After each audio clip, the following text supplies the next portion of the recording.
ginaganyak si Senate President Alan na kung gusto mo kanya yung i-open mo lang, yung nakaupo ka lang doon. Pagkatapos umalis ka na. Mag-open lang na session, Hindi pang 13 siya. Oo nga, no? So, akala ba nila hindi namin alam ang kanilang gagawin? Oo nga, no? Kaya yung strategy na yon, na alam ko, yung sumulat sa saligang batas, nahulaan niya na noong June 3, 2026, maaari namin gamitin. Isipin mo yung saligang batas kung sino man ang may kagagawan nitong Article 6, Section 16, Paragraph 5, napursin niya na in 1987, nagagamitin namin na cover ito, constitutional cover, para lang yung katotohanan ay matuloy noong June 4. Parang propesiya pala ata. Ngayon siguro naintindihin mo na, Jen. Ngayon ko naunawa na, nga, no? Kaya mga kababayan, ako po'y nagpapasalamat kung sino man po yung may akda niya. kasama noong 1987 Constitutional Commission, kung paano po niya naisip yung 3 araw na magagamit pala ngayon, ano? na magagamit namin po, mga ilang taon ang dadaan, dekada po ang dadaan, magagamit pala namin constitutional cover. Nako. Pero yung pag-walkout po ba nasa Constitution? Tanungin mo nga ako. Nasa Constitution po ba yung pag-walkout? Wala. Wala ba?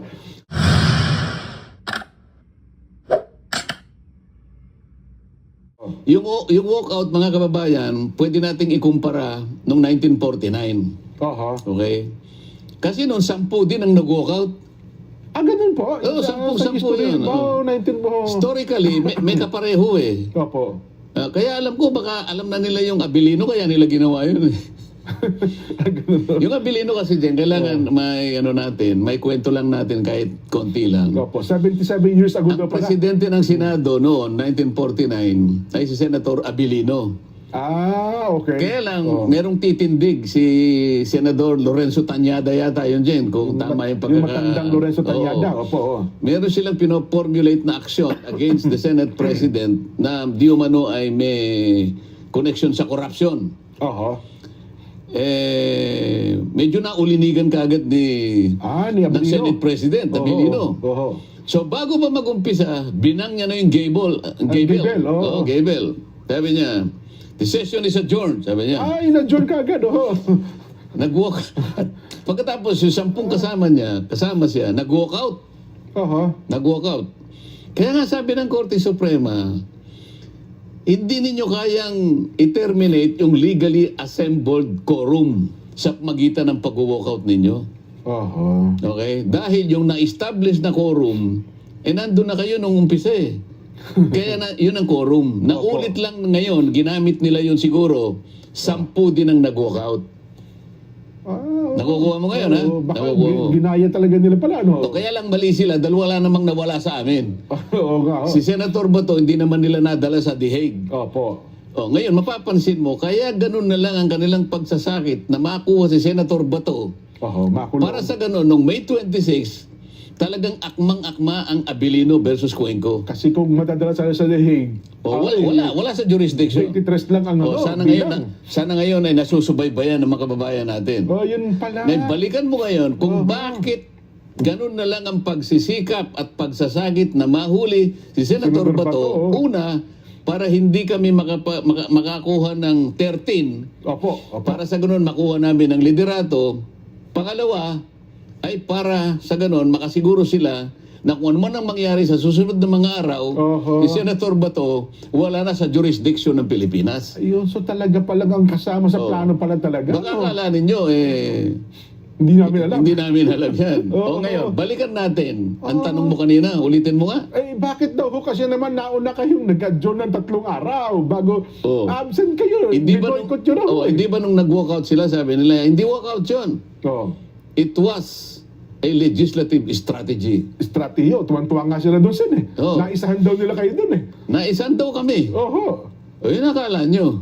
Nung nag-walkout sila, kami naman, sila sabi nila nag-boycott daw kami. Yun na nga, Diyan hindi kami nag-boycott. Bakit wala kami? Bakit nga po? Wala, 3 araw po eh. Ginamit lang namin ang nakasad sa Section 6, Article 6, Section 16, paragraph 5 ng saligang batas. Ano po nakalagay, Sen? Basahin natin. Sige po. Neither house during sessions of the Congress, Neither house, either Senate Or, or the House of Representatives, Opo. bawat isa sa inyo, sabi niya, Okay, shall, Okay. without consent of the other, adjourn for more than 3 days, nor any other place than that which the two houses should be sitting. Itagalog mo. Walang isa sa inyong dalawa nang walang consent yung isa ang mag-adjourn Mag-adjourn. ng higit sa 3 araw. Ginawa ba namin nag-adjourn ng higit sa 3 araw? Hindi po, eksaktong 3 araw. Eksaktong 3 araw. Anong ginawa namin? Ginagamit lang namin ang nakasaad sa saligang batas as a legislative strategy. Alam mo kung bakit? Opo. Kung nandun kami noong June 1, June 2 o June 3, nakuha nila kaagad ang mga committees na ilugso nila si Alan Peter Cayetano at Senate. Nakuha nila yung Blue Ribbon, hindi na natuloy yung June 4. Ayun pala talaga ang target nila. Kaya ang sabi ko, Jen, ang pinakamahalagang salita ngayon, katotohanan. Ayaw nilang matuloy ng kahit sa anong paraan yung June 4, 2026 sapagkat marami ng katotohanan ang lalabas doon. Hindi pa yung ganap, ngunit malaking bagay sa tinatawag nating katotohanan ang unti-unti ng lilitaw. So kung ang mangyari pala, Sen, hindi mo nila makuha ang Senate President, magdideklara sila ng all committee chairmans vacant, makukuha nila ang Blue Ribbon Committee. Isa lang ang dumating sa amin doon, makukuha na nila eh. Yun Hindi, pala. isa lang ang dumating sa amin, mailulugso na nila si Alan Peter. Kasi 13 eh. Opo. Naalala mo, 12 sila dahil dumating na nga yung isa sa kanila. Nawala na isa sa amin, di ba? Opo. Dumalo na doon sa kabila eh. Doon sa 13, doon sa June 3 na dumating Sa June yun. 3, opo, Doon sa sa June dati, naninimbang pa siya eh. June 1, June 2, ganun pero ba? Ganun ba? dahil alam na namin yun, Uh-huh. kahit hindi dumating si Senator Cheese, kahit ako lang ang dumating doon, dahil 12 sila, magiging 13, di ba? Oo nga po. Dahil ang kailangan natin, alalahanin mo, dinidiscuss natin, the magic word is 13. 13 na po. So, isa man lang sa amin ang dumating doon. Isa ba sa Ako, grupo ninyo? Si Sino Senador Bongo, si Senador Robin, lahat ng kasama ko, isa man lang ang dumating doon. Tapos kami. Ang pinaka-importante ron, yung Blue Ribbon Committee, makukuha nila, kagaya ng ginawa nila ngayon, na nagkunwa silang nakuha na nila, kahit 12 lang sila. Kasi At bigla na siyang naglagay na siya na raw ang BRC chairman ngayon at siya raw ay gagawa na ng pagdinig sa Lunes. Ewan ko kung anong klaseng pagdinig ang gagawin ng isang illegal na chairman at illegal na pag-take over ng komite. Kasi kung magiging 13, magkakaroon ng quorum eh. Magkakaroon ng quorum. Tapos kung siyempre, kasi boboto sa kanila, mas marami, talo nga kayo kahit na meron lang isang... At meron pa ako naulinigan at palagay ko tama yun. Ginaganyak si Senate President Alan na kung gusto mo kanya yung i-open mo lang, yung nakaupo ka lang doon. Pagkatapos umalis ka na. Mag-open lang na session, Hindi pang 13 siya. Oo nga, no? So, akala ba nila hindi namin alam ang kanilang gagawin? Oo nga, no? Kaya yung strategy na yon, na alam ko yung sumulat sa saligang batas, nahulaan niya na noong June 3, 2026, maaari namin gamitin. Isipin mo yung saligang batas kung sino man ang may kagagawan nitong Article 6, Section 16, Paragraph 5, napursin niya na in 1987, nagagamitin namin na cover ito, constitutional cover, para lang yung katotohanan ay matuloy noong June 4. Parang propesiya pala ata. Ngayon siguro naintindihan mo na, Jen. Ngayon ko naunawa na, nga, no? Kaya mga kababayan, ako po'y nagpapasalamat kung sino man po yung may akda niya. kasama noong 1987 Constitutional Commission, kung paano po niya naisip yung 3 araw na magagamit pala ngayon, ano? na magagamit namin po, mga ilang taon ang dadaan, dekada po ang dadaan, magagamit pala namin constitutional cover. Nako. Pero yung pag-walkout po ba nasa Constitution? Oho. Tanungin mo nga ako. Nasa Constitution po ba yung pag-walk out? Wala. Wala ba? Humanap sila. Basahin na lang yung Constitution. Oo. Kung yung pag-walk out ay pinapayagan ng saligang batas. Eh yung 3 araw na hindi nyo pagdalo, Na pinayagan.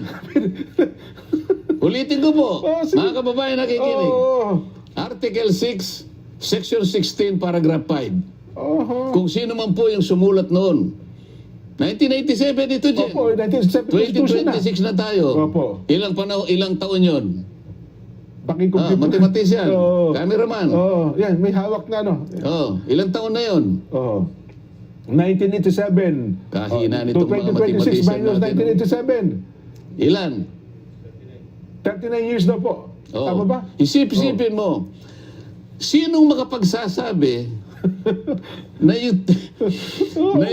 yung taong kinasangkapan ng tadhana Oo. 39 years ago, nakita niya Na na dahil sa pangangailangan na mabunyag ang katotohanan, pwede naming gamitin Oo. itong isinulat nila na bahaging ito ng saligang batas. Parang paunang ano ko yan, ano? Parang ibinigay sa amin ito eh. Oo. Eh kasi ang sinasabi nila, Sen, dapat na po in-advise nyo ang lower, yung paano nyo, yung lower finger. Basta ang sinasabi ko sa iyo, meron kaming constitutional cover. Ang sinabi niya, bawal sino man sa inyong dalawa Oo. nang hindi kayo nagko-consent sa isa't isa Oo. na magpasya kayong mag-adjourn ng more than 3 days. Eh, 3 days lang ginawa. 3 days lang ang ginawa namin eh. June 1, June 2, June 3, 2026. Oo nga, no. Baka hindi nila nabasa. Nabasa lang nila, Abilino ko, ano eh. Oo. Decision. Oh, ano? yan ang alamin nyo. Pero yung sumulat nito o kinasangkapan ng tadhana na sulatin ang bahaging ito ng saligang batas Oo. ay isang anghel. May propesya siya na bagay. Di ba? Opo. Sino makakapagsabi na 39 years later, sabi nung gumawa nito, Oo. magagamit yan? Akalain mong merong dumating na secretary doon, haharangin pa yung pagdating ng 18 ex-soldiers ng ating bansa Aha. na nung araw na yun ay tinawag, inimbita para sila ay magpahayag nung kanilang dating na ginawa na hindi pa nakarecord Aha. sa aming komite. Eh, Kinasangkapan nila pati Blue Ribbon Committee, wala silang pinapasok. Isip-isipin mo, Pati staff, lahat ng gagamitin namin. Aha. Lahat ng Pati gagamitin. mga stenographer, pati mga tao. Wala, eh. kami-kami na lang, mga staff namin, para lamang mahayag ang ilang bahagi ng katotohanan na matagal na pong hinihintay ng mga kababayan natin. Hindi ko po alam kung matutuloy pa yung mga susunod namin pagdinig sapagkat nagtatangkanan nila na pigilan kami dahil hindi raw po kami ang legitimately na may hawak na po ng poder ng kapangyarihan sa Senado. Aha. Kasi yun ang pinalulutang nila ngayon, Sen. Eh. Ang sinasabi nila, kayo po ang illegal at bogus hearing daw po yung nangyari kahapon eh. Bogus. Hindi, ang katotohanan dyan ang dapat na manaig. Yun ang tandaan At pala alam natin. ko, Jeff, alam mo rin ito, sapagkat ito inapasulat dyan eh. Ay, opo naman. Oo. Di ba? Oo. Ang sabi sa John 8:32. Oo. Itagalog mo ito, Jen, ha? Opo. Juan, ano po? John? John 8:32. Juan 8:32. Tagalog ba yung 8:32 ikaw naman? Hindi kasi mas maganda pa pag ganda na Sen. Eh. Spanish yun eh. Opo. Oo. Gusto ko Tagalog. Oo. Juan, John 8:32. walo, hindi akmasin. Parang Hindi nga Tagalog mo. 8:32. Hindi ganun ang pagbasa nun eh. Oo. Oh. Kapitulo 8. Hindi, sabi, talatang 8. Versikulo Hindi 32. versikulo ang tawag dun eh. Basta yun ang ibig ko Opo, sabihin. opo. Sige, sige na. Kailangan malinaw lang ito. Aha. Then you will know the truth, sabi niya. Aha. And the truth will set you free. Yan. O, Tagalog. At kapag nalaman mo ang katotohanan ay magpapalaya sa iyo. Diba? Tama po ba? That At truth, ngayon, sabi niya, Oh. at malalaman mo ang katotohanan. at malalaman mo ang katotohanan, Sapagkat ang katotohanan ang magpapalaya sa iyo. magpapalaya sa iyo. Oo. Bakit ka palalayain ng katotohanan? Malalaman mo ngayon talaga kung sino ang dapat managot Aha. sa pinakamalaki, pinakamaanumalyang pagnanakaw sa salapi ng bayan. Alam po ninyo, hindi namin alam kung paano i-describe ito eh. Siguro ito po ang pagnanakaw na po pwedeng maisulat sa Guinness Book of World Records. Oho. Bakit po? Kasi po ang magnanakaw dito, hindi katulad ng karaniwang magnanakaw na nagtatakip ng muka o gumagamit ng iba't ibang kaparaanan para yung kanyang pagkakakilanlan. Hindi makikilala siya. Ay no? hindi. Oh. May tatago Mabunyag. niya. Opo, oo. At kung minsan gumagamit sila ng kadiliman, lahat. Oho. Madulas sila, gagamit ng ibang kaparaanan. Pero, itong mga nagnakaw pong ito, sa tanghaling tapat po nila ginawa. At hindi po itinago ang kanilang mga muka. Sa At ang tanghaling kasuotan tapat. po nila ay mga pambansang kasuotan. Mga nakabarong pa, no? Oho. At tinatawag po silang mga honorables. Yun. Pero imbes na pagsilbihan po yung bayan, na sumumpa sila na silang magsisilbi sa taong bayan, ang taong bayan po ang ninakawan. Yun po yung description ng isang pagnanakaw na talagang qualified sa Guinness Book of World Records. Oho. Hindi po ba dapat ang katotohanan sa likod niyan ay mabunyag? Yes po. Bakit po nila pinipilit na takpan ang katotohanan? Kahit sa anong kaparaanan, ilulugso yung tunay na leadership ng Senado para sa ganun makuha nila ang poder Mhm. para yung pagtatakip na yun ay manatili at maibaon po yung katotohanan habang buhay. Oho. Yan po. Kaya pala tamang-tama yung sinabi yung talata na yun, Sen, no? At malalaman ninyo ang katotohanan at ang katotohanan ay magpapalaya sa inyo. Para malaman na ng taong Juan bayan. 8:32. So, meron pang isa dyan eh. Ba? Oho. Napasulat ito kasi inimbita namin ng former speaker ng House of Representatives. Oo. Wala po. Sumagot ang House leadership. Mm. Kasi pangkaraniwan, ang imbitasyon ay ibinibigay sa leadership ng House. Sa Speaker of the House. Oo, Ano ba sumagot. yun? Sumagot yung Secretary General, siyempre sa kapahintulutan ng Speaker ng House of Representatives. Opo. At ang sinabi nila ay tayo po ay napapailalim sa isang interparliamentary courtesy. Hindi po namin pwedeng idinidecline po namin ang imbitasyon niyo At tinatanggihan pa rin nila. dahil yan po namang mga bagay na inyong pag-uusapan dyan ay yung iba po ay tinatalakay na po sa mga piling ahensya ng ating pamahalaan kagaya ng ombudsman at kung gano'n ganyan yan. Sinagot din palang office, no? Sa mga tweet ayaw nilang ibigay Opo. ang pahintulot na makadalo yung iniimbita namin. Oho. Kasi kasama rin din ng ombudsman at saka yung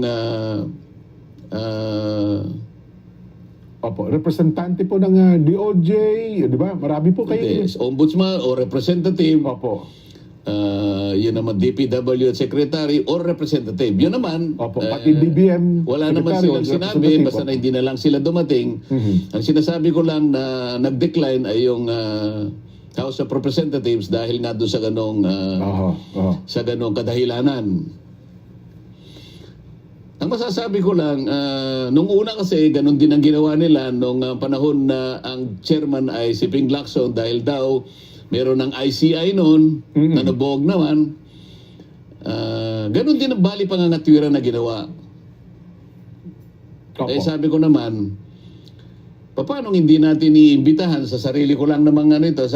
Yung sulat kasi dyan, hindi naman naka-address sa akin. Naka-address sa chairman ng Blue Ribbon Committee, si Senator Pia Cayetano. Okay, opo. Pero kung ako si Senator Pia, ang isasagot ko lang ay sana ganun din ang isagot niya, Jen. Oho. Na yun pong interparliamentary courtesy. Yun po ay courtesy na namamagitan sa panig lang nating mga mambabatas. Oho. Sa mga senador at mga congressmen. Yes po. Or Oho. congresswomen. Kapwa ninyo mababatas. Tayo lang ang saklaw noong Oho. Nung kortesiya na kortesiya yun. Oho. pero ang pinag-uusapan natin ay higit na po sa atin eh. Labas na po sa interest ng dalawang chambers eh. Ng dalawang kapulungan. Ang pinag-uusapan na po natin ang pinakamalaking pagnanakaw na nagawa sa kasaysayan ng ating republika. Oho. Ang pinag-uusapan na po natin interest ng mamamayan. Bakit po kung kayo po ba'y dumating sa imbitasyon namin? Ang ibig ba sabihin, hindi namin kayo ginalang? Oh. mas lalo nga kayong magiging bida sa amin eh. Oho. Kasi yung imbitasyon namin, kahit hindi na kayo pinayagan halimbawa ng leadership ng House of Representatives, Eh, pinaunlakan pa rin nila. pero nagpaunlak po kayo, Oo. sa akin palagay, mas bida kayo kaysa noon eh. Ay, tama naman. Kumbaga, handa kong Kaya ang harapin. tanong ko, Jen, Oho. tanong ko rin sa lahat, lalo na sa kanila, ang tanong ko doon sa grupo ng Bendalo, hindi ba paggalang ang pag-imbita sa kanila?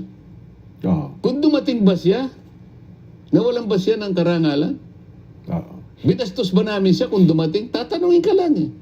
Kaugnay ng pagnanais ng taong bayan na makita ang kaganapan ng lahat ng ito. Oho. At katapos-tapusan, mapanagot lahat ang dapat managot dito. Oo. Yun lang imbitasyon sen, eh. Di paggalang no eh. Imbitasyon eh. Di mas maayos na pag-iimbita. Di Kaya- paggalang, pagrespeto nga po yun. Ibig di mo ba? bang sabihin, gagamitin mo yung kortesiya na isang pananggalang Oho. laban sa interes ng mamamayan na naghahanap na ng katotohanan? Pinaka-importanting salita ngayon, katotohanan. Katotohanan. Magiging sagwil ba yung kortesiya na yan para yung katotohanan ay matakpan? Sa aking palagay dyan, hindi. Mhm. Walang katwiran na i-recognize mo yung interparliamentary courtesy sapagkat ang nangingibabaw dito yung interes ng mamamayan at ang iyong bansa. Oho. To, anong napasulat yan? Anong napasulat? Hindi ka dumating. Oho. Meron katapat din eh. Ba? Oho. O Ano po ito, mahihirapan ka rito. yan? Ano po yan? Kawikaan Ba? 28:1. Oh, Kawikaan 8:21. mali ako doon Proverbs pala. Oho. Ginagalog ko kagad eh. Proverbs 28:1. Ayan. oho. Tagalog, Kawikaan 8:21. 28. 28:8 ano? Oh. Ba't ang hina mo sa Tagalog dyan? Kawikaan, Mas madali. 28:1. Uno. Isa. Isa. Proverbs 28:1. Anong sinasabi? Opo. Evil people run even though no one is chasing them. Ba? But good people are as brave as a lion.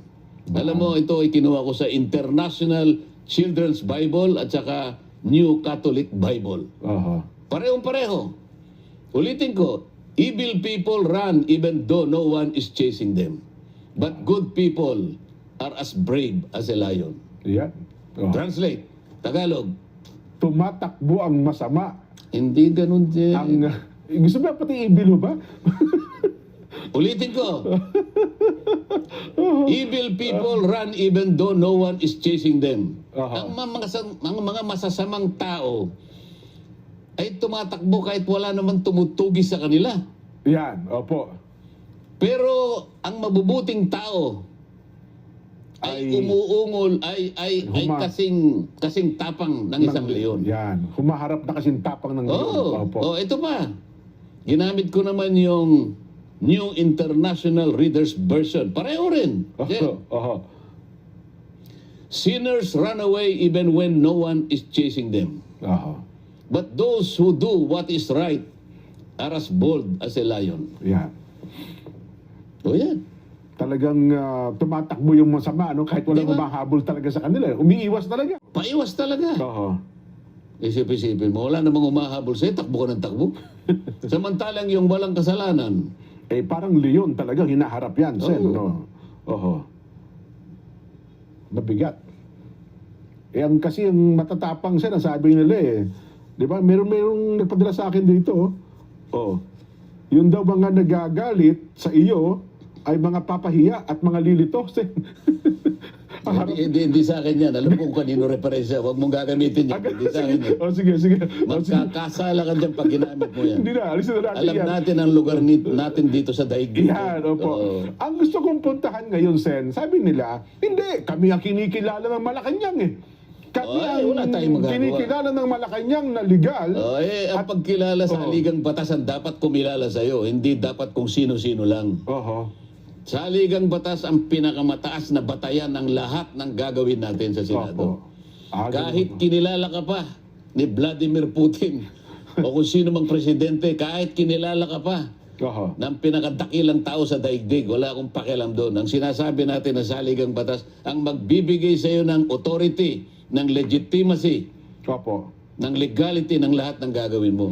Hindi ng kung sino-sino pa. Kasi merong isang nagsabi, nag-analyze kapag ka ikaw anya kinilala ng Malacanang, hindi nangangahulugan yan. Lahat ng sangay ng gobyerno ang kumikilala sa kanya, pati ang mga law enforcement agencies. Susunod Sa mga panig bagay-bagay na nila, ito. pero sa Senate, hindi ganun eh. Oho. Sinabi pa nga nila na nung sabihin ko na ito lang naman ang takeover na walang basbas ang Malacanang eh. Nako, nag-react tuloy Medyo siya. nag-react ang Malacanang. Sabi niya, I will laugh at your face. Kayo naman po, alam naman ninyo ito eh. Oho. Alam na ninyo ito.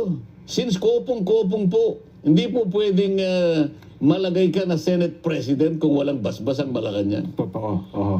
Wala sa kasaysayan talaga ng bansa yun, Sen. Ako po ay nagtagal sa House of Representatives. 18 taon ako ron. Sa palagay ko, yung tagal ko naman yun dyan, kahit papaano, I have gained the right Yes and po. the experience to say this. Mhm. Wala na pong wala nagtakipan po. Kahit sino pong presidente, nangangarap lahat. Mapa-speaker, ma-Senate President, talaga pong kailangan ninyo yun. Oo. Hindi dahil sa kung ano pa mang bagay. Kailangan makapag-umpisa kayo na suportado kayo ng 2 leader, ng 2 kapulungan ng legislature. Bakit? Meron po kayong tungkulin din na kailangan tulungan kayo ng 2 ito. Oho. Hindi pa kahit sa anumang bagay, kailangan po ninyo 'yon. Kaya wag po kayong magbabalat sibuyas na sasabihin niyo na hindi totoo 'yung sinasabi ko. Oho. Kaya nga po kami nagkakaganito eh. Sa aming pag-aakala lamang na makapaggawa kami ng isang bagay na magtutuwid sa lahat ng pagkakamali, ang katotohanan ay lumitaw. Opo. Hindi po ba, bago ko pinasimulan ng Blue Ribbon Committee, ay nagpunta ako sa Malacanang at nakausap ko po kayo. Tanda ko pa po ang encouraging words na sinabi nyo sa akin. Mhm. At ang sinabi ninyo, sana ay magtagumpay ka at inyo pa pong sinabihan yung Secretary Jojo Cadiz. Eileen Masukat Eli Masukat. Oho. na bigyan mo siya ng ating USB na kanyang pagsisimulan. Oho. Okay. Ganun po nangyari. Kaya tinupad ko naman po yung mandato hanggang ako po ay matanggal. Yun. At saka, yun naman ang Pero dyan, dapat mag-shift na tayo sa iba. Binabanatan ako ng mga media.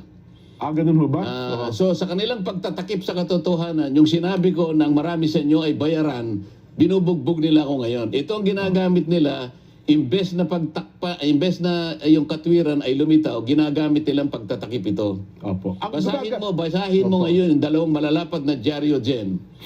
Ang tanging ginawa nila, yung litrato ng session hall na nandun nakaupo, yung 18 Marines, yun lang, nilitrato lang. Pero yung sinabi ng lahat ng mga nandoon na mga Marines at saka mga sundalo, kahit isa walang... No. Yun po ba ay hindi pagtatakip ng katotohanan? Tingnan mo yung 2 dyaryo ngayon. Yun ang headline, yung litrato lang. Wala nang iba. Ang kanilang ipinagdiwang ngayon ay yung sinasabi ng ibang dating mga Senate President, Franklin Drilon, Coco Pimentel, na yung 12 sa Abilino versus Cuenco ay ganito at ganyan. Oho. Actually, sana ito mga tatanong ko sana sa inyo, Sen, ano ha? Pero nabanggit ko na rin po Hindi, naman. Opo. Hindi po akong original na nagsabi ng marami sa inyo ay nababayaran. Gusto kong ipakita. Opo. Pwede bang masinag ng ano ito?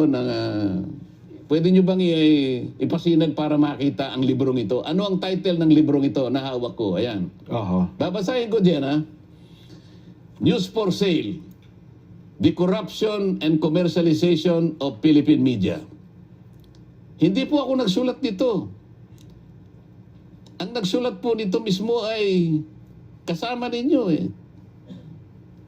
Ayoko na po magbanggit ng mga pangalan. Babanggitin ko na lang po ang ilan sa mga sinabi nila para lang, ito po, Malu Mangahas, then PPC Executive Director, said in a report to Press Council members that Manila Times reporters said they believe that up to 90% of their colleagues were open to accepting money given by their sources.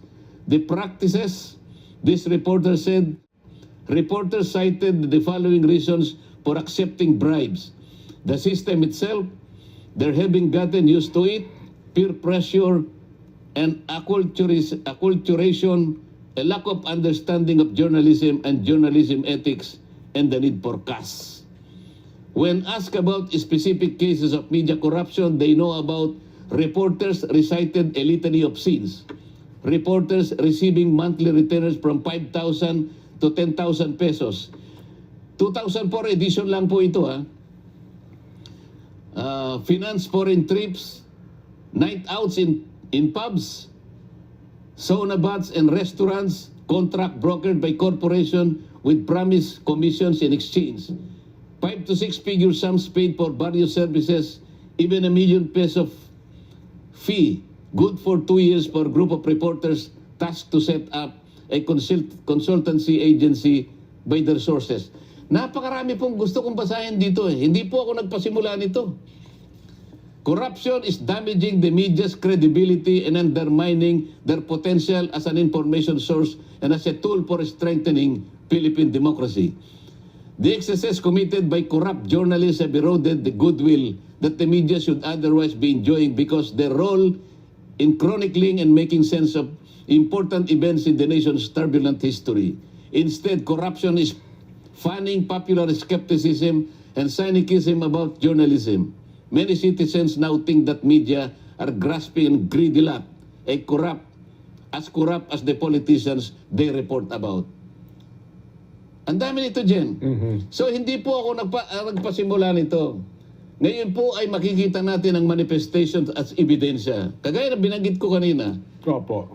Habang kami nagsesesyon kahapon, binanggit ni Alan Peter, Senate President, ang iba't ibang mga banners ng mga periodiko, iba't iba. Pero hindi man lang sinabi nila na si Alan Peter Cayetano ay siya pa rin ang nananatiling Senate President. Ang ibinubunyag nila ay yung takeover nila. Na base na rin doon sa ginagawang pagsusuporta ng mga kapanalig nilang mga judges, mga ex-magistrate ng Korte Suprema. Opo. Mga Pati ex-Senate President. pati yung Integrated Bar of the Philippines. Ay, pa nga pala. Alam Alam mo dyan, kabilang ako dyan eh. Kasi pagka-abogado, member ng IBP. pagka ikaw abogado at napasa ka sa bar, automatic kasi member ka Member ng ng Integrated IBP, Bar. Alam mo, dapat siguro ay isang araw, ito ay ma-review ng Korte Suprema kung tama pa ito eh.